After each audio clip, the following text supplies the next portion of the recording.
We sat down at the table in a very modest, crowded little table for dinner at a set table every night.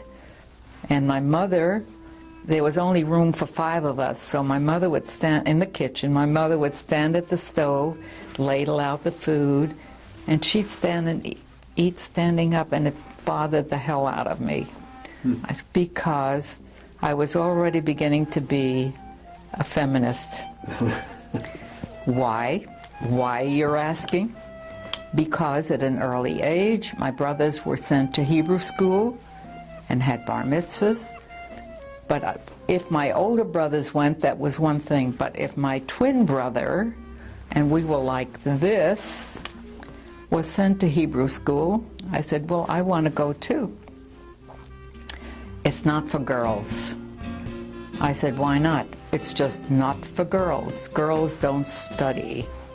And my eyes popped up because I liked to study. And so the resentment built up that lasted, and it resulted in Congregation Beth Torah here in Dallas. That's how long that powerful urge was. In those days, Dallas was a different place than it is tonight. Sunday afternoons, whether you were Jewish or Gentile or whatever you were, was visiting time. You would go to somebody, you'd call first and say, is it all right? Are you going to be home? We would visit this afternoon. Every Sunday afternoon, ritual. And it turned out that the Kahn family and my family were all amateur musicians. Mrs. Kahn, Gertrude Kahn, was a wonderful pianist. My mother had studied at the Frankfurt Conservatory, and she was a pianist. I mean, all, of course, amateur, not professional. And my father was a wonderful cellist. So they started playing music together. Really soon after, well, the Kahns came a little later than we did, so probably a year or so afterwards. And so every Sunday afternoon, they took turns at your house or at my house. What really made us decide on Dallas was that we, Beverly Lewin was already,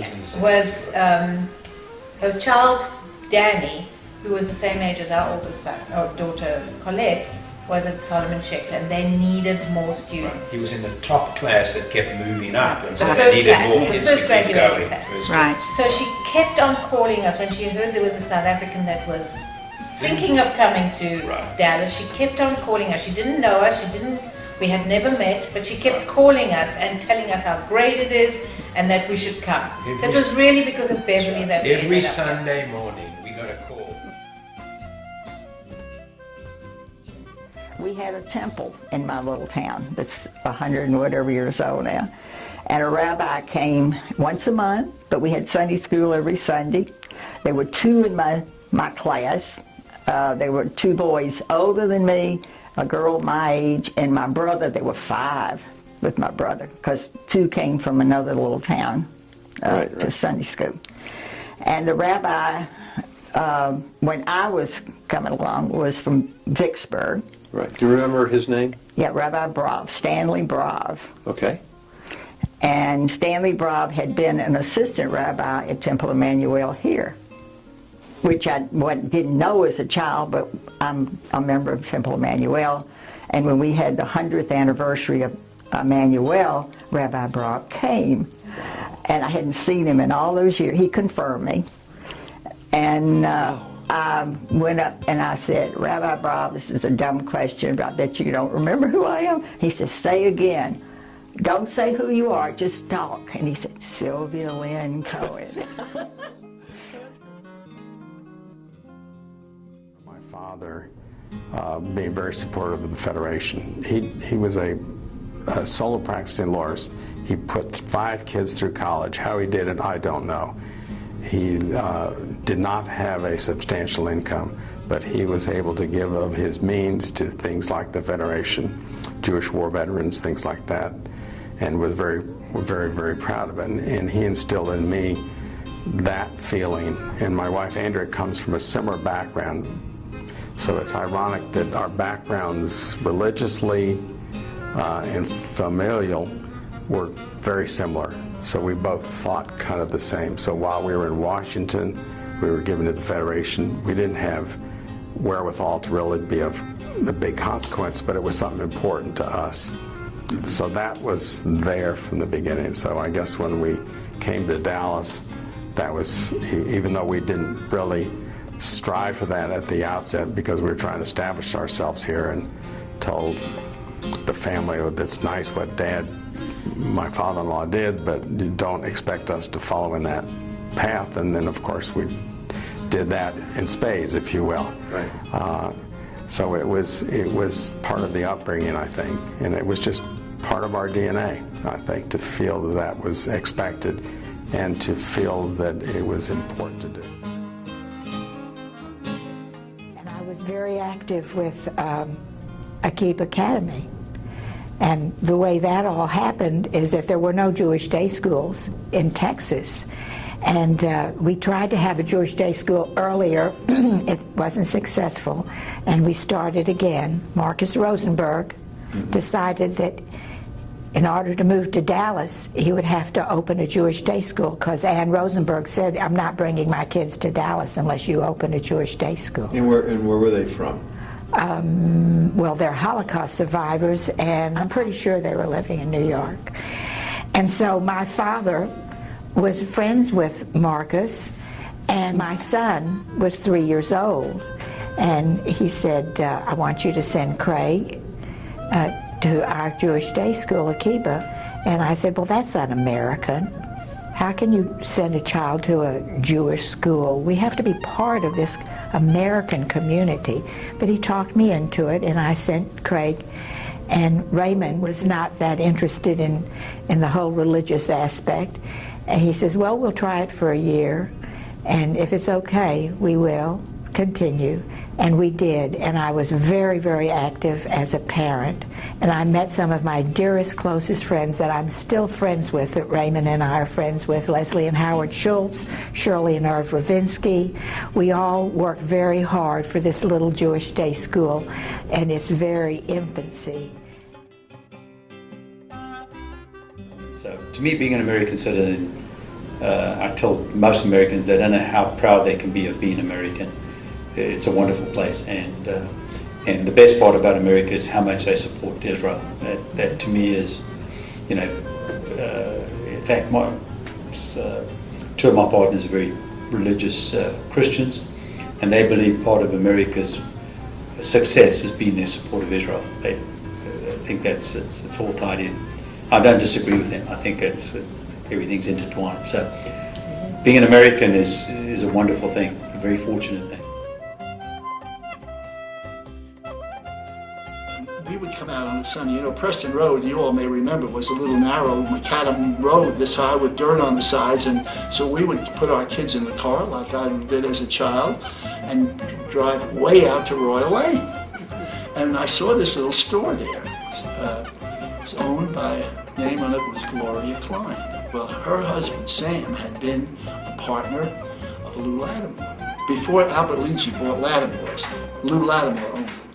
And then these three guys bought it, and one guy was Sam Klein. And Gloria Klein, I recognized the name, Gloria Klein. One day, this woman comes to Neiman Marcus to buy a coat. Well, they called me in the fitting room, because you could go in the fitting rooms of women who were buying coats, So I went in the fitting room, and I recognized her name, and she said, my little store is for sale.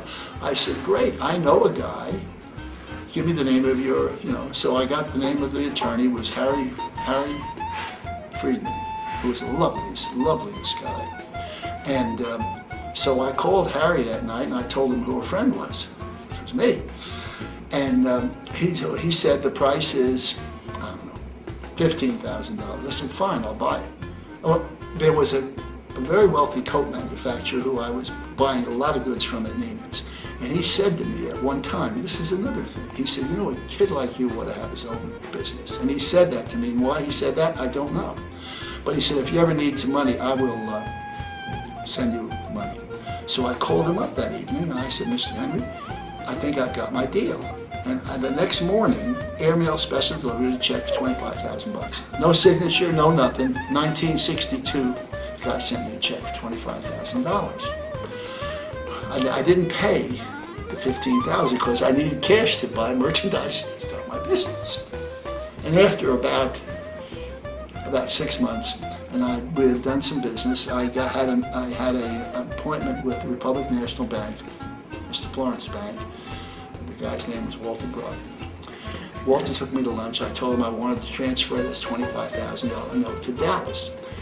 He said to me, looking at your balance sheet, I shouldn't even be buying you this tuna fish sandwich. But he said, I'm going to lend you the money because I think you're an honest guy and I think you're going to pay me back. And that's the way business was done in 1962.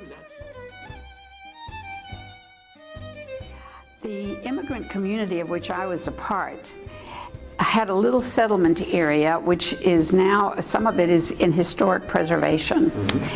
There was no such thing as television, so there was radio. And there were front porches and sleeping porches. And that's where the community got together, on their front porch. Our front yard, it always looked like a zoo because people were coming and going and chatting, all generations. We were in a neighborhood that was slowly changing, so along the edges there were commercial enterprises, an A&P and a Safeway and cleaners down the way. There was a Jewish pharmacy, Friedman Pharmacy. I just have seen the son and the grandson of those people last Friday. They get together. The high school that I attended was, I would say, 2 or 3% Jewish. And so Which high school was that? It was called Forest Avenue High School, and it is now Madison High. As a result of desegregation, the name was changed and a lot has changed. But the old alums get together, and they are dwindling a little bit, and mostly they're guys. An aside is when I brought Sal, my New York bud, my husband, to their lunch meetings once a month. He was very well accepted and he adored those guys. They were all very eager to pull in a Yankee.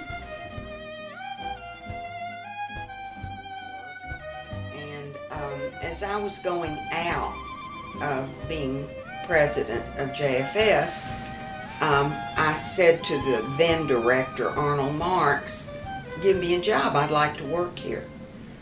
He said, you go get your master's and you can have a job. So I did.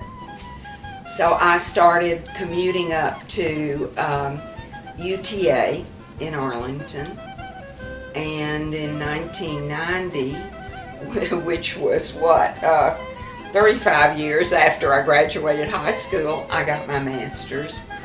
And I did come back to work at JFS. And at that period, they were in between 2 directors, and they were doing a search for a director at JFS. And so the board at that time asked me if I would serve as director, interim director, while the search was going on. So from 90 to 92, that's what I did.